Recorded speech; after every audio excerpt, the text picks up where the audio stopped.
ಇವತ್ತಿನ ಟಾಪಿಕ್ ಬಂದು figure counting.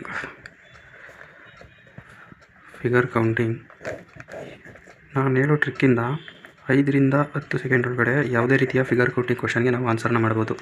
Figure ಕೌಂಟಿಂಗಲ್ಲಿ 3 ಥರ ಫಿಗರ್ನ ಕೊಡ್ತಾರೆ. ಯಾವುದ್ಯಾವುದು? ಸರ್ಕಲ್, ಟ್ರಯಾಂಗಲ್ ಮತ್ತು ಸ್ಕ್ವೇರ್ ಅಥವಾ ರೆಕ್ಟ್ಯಾಂಗಲ್.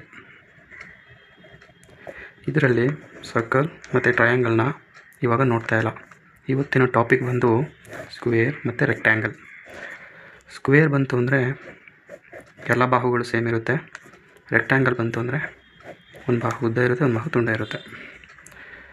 ಸ್ಕ್ವೇರ್ನಲ್ಲಿ ಇದು ಕಾಲಮ್, ಇದು ರೋ. ಕಾಲಮು ಮತ್ತು ರೋ ಈಕ್ವಲ್ ಇರುತ್ತೆ. Means first row, second row, third row. First column, second column, 3 column. ಓಕೆನಾ? ಸೊ ಬಟ್ ಇದಕ್ಕಲ್ಲಿ ಚೇಂಜ್ ಆಗಿರುತ್ತೆ. 2 1 2 3 4 ಇದೆ. ಇದು 1 2 3 ಇದೆ. ಸೊ ರೆಕ್ಟ್ಯಾಂಗ್ನಲ್ಲಿ ರೋ ಮತ್ತು ಕಾಲಮು ಈಕ್ವಲ್ ಆಗಿರಲ್ಲ. ಸೊ ಇವಾಗ ಯಾವ ರೀತಿ ಕ್ವಶನ್ಸ್ ಕೇಳ್ತಾರೆ ಅಂದರೆ, ಈ ಸ್ಕ್ವೇರ್ನಲ್ಲಿ total how many squares are there ಅಂತ ಕೇಳ್ತಾರೆ. ಅಥವಾ ಈ ಒಂದು ರೆಕ್ಟ್ಯಾಂಗಲ್ನಲ್ಲಿ ಎಷ್ಟು ಸ್ಕ್ವೇರ್ ಇದ್ದಾವೆ ಅಂತ ಕ್ವಶನ್ ಕೇಳ್ತಾರೆ. ಇವೆರಡು ಕ್ವಶನ್ನ ಯಾವ ರೀತಿ ಅಟೆಂಡ್ ಮಾಡೋದು ಇದಷ್ಟನ್ನೇ ಕಲಿಯೋಣ. ಜಸ್ಟ್ 5 to 10 ಸೆಕೆಂಡ್ಸ್ ಒಳಗಡೆ ವಿತೌಟ್ ಪೆನ್ನು ನಾವು ಸಾಲ್ವ್ ಮಾಡ್ಬೋದು. ಇದನ್ನು ಯಾವ ರೀತಿ ಅಂತ ಈಗ ಮೊದಲನೇ ಕ್ವಶನ್ ನೋಡೋಣ. ಫಸ್ಟ್ ಕ್ವಶನ್ಗೆ ಮೊದಲು ಒಂದು ಎಕ್ಸಾಂಪಲ್ನ ಕೊಡ್ತೀನಿ, ಯಾವ ರೀತಿ ಕ್ವಶನ್ ಕೇಳ್ತಾರೆ ಅಂತ ನೋಡಿ. ಒಂದು ಸ್ಕ್ವೇರ್ನ ಕೊಟ್ಟು ಇದರಲ್ಲಿ ಎಷ್ಟು ಸ್ಕ್ವೇರ್ಗಳಿದ್ದಾವೆ ಅಂತ ಕ್ವಶನ್ ಕೇಳ್ತಾರೆ. ಇದು ತುಂಬ ಸಿಂಪಲ್ ನೋಡಿ.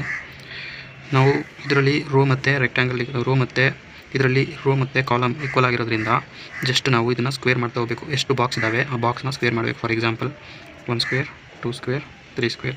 ಸೊ 1 ಸ್ಕ್ವೇರ್ ಅಂದರೆ 1, 2 ಸ್ಕ್ವೇರ್ ಅಂದರೆ 4, ಅದನ್ನು ಆ್ಯಡ್ ಮಾಡ್ತಾ ಹೋಗಬೇಕು. ಪ್ಲಸ್ 3 ಸ್ಕ್ವೇರ್ ಅಂದರೆ 9, ಟೋಟಲ್ 14. ಸೊ ಟೋಟಲ್ 14 ಸ್ಕ್ವೇರ್ಸ್ ಇದ್ದಾವೆ ಇದರಲ್ಲಿ. ಈ ರೀತಿ ಆನ್ಸರ್ ಮಾಡಬೇಕು. ಇವಾಗ ಕ್ವಶನ್ ನೋಡೋಣ. ನೋಡಿ, how many squares are there in the figure ಕೊಟ್ಬಿಟ್ಟು ಎಷ್ಟು ಸ್ಕ್ವೇರ್ಸ್ ಇದ್ದಾರೆ ಅಂತ ಹೇಳಿದರೆ ಇದು ಕೂಡ figure. So row column equal ಇರುತ್ತೆ. 1 2 3 4, 1 2 3 4. Just simple. 1 square, 2 square, 3 square, 4 square. 16 plus 9 plus 2 square ಅಂದರೆ 4, 1 ಸ್ಕ್ವೇರ್ ಅಂದರೆ 1. ಸೊ ಟೋಟಲ್ ಎಲ್ಲನೂ ಆ್ಯಡ್ ಮಾಡಿದ್ರೆ 30 ಬರುತ್ತೆ. ಸೊ ಟೋಟಲ್ ಸ್ಕ್ವೇರ್ ಬಂದು 30. ನೀವೇ ಆ್ಯಡ್ ಮಾಡಿ ನೋಡಿ. ಅದು ವೀಡಿಯೋ ಕಟ್ಟಾಗಿರ್ತಿತ್ತು, ಅದಕ್ಕೆ ಎಲ್ಲ ಆ್ಯಡ್ ಮಾಡಿಬಿಟ್ಟಿದ್ದೀನಿ. ನೆಕ್ಸ್ಟ್ ಬಂದು how many squares are there in the figure. ಈ ಫಿಗರ್ ಬಂದು ರೆಕ್ಟ್ಯಾಂಗಲ್.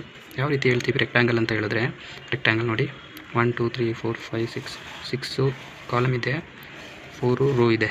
ಇದನ್ನು ಯಾವ ರೀತಿ ಕ್ಯಾಲ್ಕುಲೇಟ್ ಮಾಡೋದಂದರೆ ಸಿಂಪಲ್. ಇದೇನು ಮಾಡಿದ್ದೀನಿ ಅಂತ ಭಯ ಪಡಬೇಡಿ. ಇನ್ನೂ ನೋಡಿ ಎಷ್ಟು ಸಿಂಪಲಾಗಿ ಮಾಡಿದ್ದೀನಿ ಅಂದರೆ 6 4 24, 3 5 ಅಂದರೆ ಯಾವ ರೀತಿ ಈ ಲಾಸ್ಟ್ನ ಮಲ್ಟಿಪ್ಲೈ ಮಾಡಿ, ಈ ಲಾಸ್ಟ್ ಮಲ್ಟಿಪ್ಲೈ ಮಾಡಿ, ಇದು ಈ ಥರ ಹಿಂಗೆ ಹೋಗಬೇಕಿತ್ತು ಸೀರೀಸು. ಓಕೆನಾ? 6 4 24, 3 5 15. ನೆಕ್ಸ್ಟು 2 4 8. ಇಲ್ಲಿ 1 ಇತ್ತಲ್ಲ, ಇದು ಲಾಸ್ಟ್ ಯಾವುದು 3, 1 × 3. ಇವನ್ನೆಲ್ಲ ಆ್ಯಡ್ ಮಾಡಿದ್ರೆ ಆನ್ಸರ್ ಬರುತ್ತೆ. ಸೊ ಟೋಟಲ್ 50 ಸ್ಕ್ವೇರ್ ಆಗುತ್ತೆ. ಓಕೆನಾ? ಸೊ ಇದು ಸ್ಕ್ವೇರ್ದಾಯಿತು. ಇವಾಗ ನನಗೆ ಒಂದು ಹೋಮ್ವರ್ಕು ಏನು, 1 2 3 4 5 ಇದೆ, 2 3 4 5 6 7 ಇದೆ.